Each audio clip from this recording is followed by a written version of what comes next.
এই যে আমি আস্তে আস্তে পদ্মার পাড়ে অর্থাৎ নদীর একদম মাঝখানে চলে আসছি। এখানে এই যে পানি দেখেন, এই যে একদম মূল পানির খুব কাছে চলে আসছি, খুবই কাছে।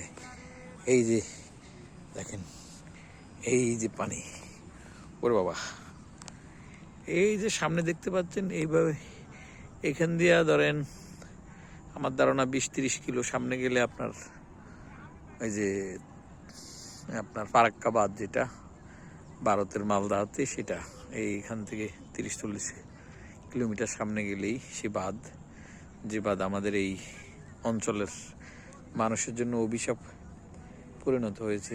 এই যে নদী, এই নদী দেখেন, নদীর পানি, কিছু পানি আছে,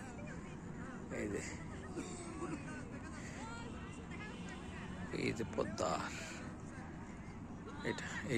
এটা হলো বাংলাদেশের ভিতরের দিক, আর হলো পদ্মার ওই সাইড, ওইটাও মনে হয় একটু সামনে গেলে ইন্ডিয়ার অংশ, বাট কিছু বাংলাদেশের অংশ, পরে যে ইন্ডিয়া।